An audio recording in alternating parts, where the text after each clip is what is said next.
आपली ताकद आहे आणि आपली ताकदीवर आपण आपला जे उमेदवार आहे आपण जिंकून आणूच. विनोद भाऊने जे जमिनीचा मुद्दा काढला त्याच्याबद्दल मला अजून जोडून घ्यायचं आहे. हे सुस्पष्ट आहे की बरोबर गुजरातचे लोक बाकीचे हे सर्व भाजपवाले जे आहेत ते त्याचे डोल आहेत जमिनीवर. आणि माझी विनंती असणार कॉम्रेड निकोलेला की जेव्हा जिंकून येणार तर इथे आपण ह्या स्तरावर आपण लढा देत राहणार. पण महाविकास आघाडी आपल्याला का पाहिजे? कारण तुम्ही गेल्यानंतर महाविकास, ऐकून घ्या बाई, कृपा करून ऐकून घ्या. ओय बाई, मी तुमच्याशी बोल. हा, महाविकास आघाडी आपल्याला का हवी? कारण शेवटी कायदा, जे नवीन कायदा लागणार आहे जमिनीचे संरक्षण आणि जमिनी नावावर करण्यासाठी, वन हक्क कायद्यासारखं नवीन कायदा झाला 2006 साली. आणि त्यामुळे आपला जंगलचे जे प्लॉट जे आहे नावावर झालं. जे सर्व वर्कर जमिनीचे जे मुद्दा आहे, वर्कर जमिनी आपल्या ताब्यात, फार काहीशी आपल्या ताब्यात, वाडवडिलांपासून आपल्या ताब्यात, पीक पाणीमध्ये नोंद सुद्धा आहे अनेक ठिकाणी, पण नावावर होत नाही. त्यासाठी एक नवीन कायदा असलेल्या कायद्यामध्ये दुरुस्ती करावा लागणार.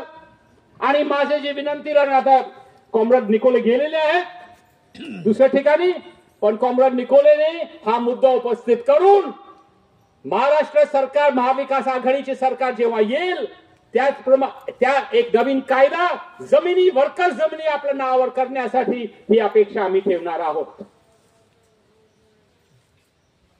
मी एक दुसरा मुद्दा मला उपस्थित करायचा आहे की आपण का एक दुसरी अपेक्षा जी आहे आपला कॉम्रेड निकोलेकडून, आणि ते आहे एक वेगळ्या प्रकारचे मुद्दा. जमिनीचे मुद्दा तो आहेतच. महाविकास आघाडीला आपण पाठिंबा द्यायचं, कारण महाविकास आघाडी आहे ती आघाडी जे बंधुत्वासाठी आहे. महाविकास आघाडी जे आहे दडपशाहीची विरोधात आहे. महाविकास आघाडी आहे आपला लोकशाहीसाठी आहे, म्हणून महाविकास आघाडीला आपला पाठिंबा द्यायचंच. पण आदिवासींची अस्मिता टिकवण्यासाठी सुद्धा आपल्याला आपल्याला आपला उमेदवार आपण जिंकून आणायचा. मी त्या दिवशी डहाणूला एक मीटिंग होती आणि त्याच्यामध्ये मी एक मुद्दा मांडला की 9 ऑगस्टला आता आपण गावोगावी आपण नाचतो. डहाणूला मोठा कार्यक्रम असेल तिथे पण आपण मोठ्या संख्येने जातो. सुट्टी आहे, पण ही सुट्टी फक्त आपला जिल्हा पुरता आहे, फक्त नंदुरबार पुरता आहे, आदिवासी जिल्ह्यांपुरता आहे.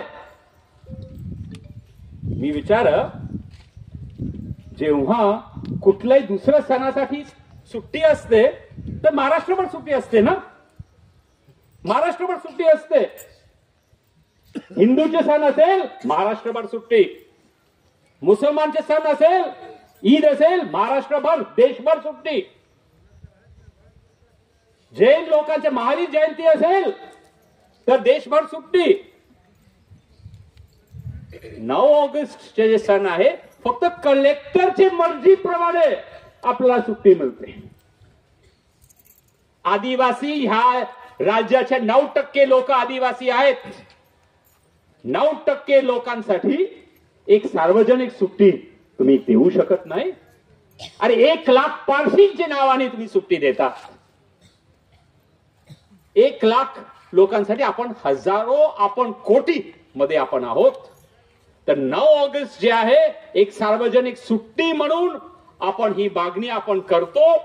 आणि माझी अपेक्षा राहणार की हा प्रकारचा निर्णय महाराष्ट्र सरकारने, विनोद निकोलेने उपस्थित करून ते आपण मिळवून घेऊ. अस्मितेची गोष्ट आहे. जमिनी जाणार, जंगल जाणार, आदिवासींचे काय राहणार? फक्त सांगायचं आणि म्हणून आपला लढा. आणि त्याच बरोबर आहे की बरोबर ह्याच्याने आमचे अस्मिताचे प्रश्न आहे. पण अस्मिता येणार सर्व महत्वाचे आहे जमिनी आणि जंगलावरून. आदिवासींच्या अस्मितेचा प्रश्न जमिनी आणि जंगलावरून, आणि तेच आपण सोडणार नाही. ते आपण फुलवणार आहे जंगल आणि जमिनी आपण सोडणार नाही. हे आपल्या लढाचे भाग आहे. आणि म्हणून मी सांगितलं सुरुवातीपासून की आपल्याला विनोद निकोलेला फक्त निवडून आणायचं नाही, आपल्या सीपीएमला आपण निवडून आणतो, आपण संघटनेला आपण निवडून आणतो, आपण महाविकास आघाडीला निवडून आणतो. काही लोक हे गोष्ट निघाली पण पैशाची गोष्ट आणि हे काय आहे ते काय जिजाऊवाल्यांचे गोष्ट निघाली ही सुद्धा की जिजाऊवाले कोण आहेत, जे गेलेले आहेत हायकोर्टात, जे गेलेले आहेत सुप्रीम कोर्टात आदिवासींच्या विरोधात, आदिवासींच्या नोकऱ्याच्या प्रश्नाच्या विरोधात. आदिवासी तरुण जे आहेत त्यांना नोकऱ्या मिळू नये म्हणून जिजाऊवाले गेले हायकोर्टात आणि सुप्रीम कोर्टात. काही तुम्ही बकवास करतात जिजाऊवाले की आम्ही तुमच्या विकासासाठी हो अँब्युलन्स देतात, हो जटपोलीला बोलावतात काहीतरी ते काय तुमचे कोर्सेससाठी, हा तुम्ही बोलावतात तुमचा एक दवाखाना आहे तिथे. पण आदिवासींना तरुण जे आहेत तरुण पिढीला नोकऱ्या मिळविण्यास तुम्ही आदिवासींबद्दल काय केलं आहे? तुम्ही आदिवासींना नोकऱ्या मिळवू नये म्हणून कोर्टात गेला. हे आम्हाला मान्य नाही. तुमच्या पैशाला आम्हाला मान्यच नाही. जसं बोललं गेलं तुमच्या पैसा जे आहे तुमच्या कंत्राटीवरून जे मिळालेला पैसा तेच तुम्ही वाटतात. आम्ही बळी पडणार नाही तुमच्या पैशाच्या.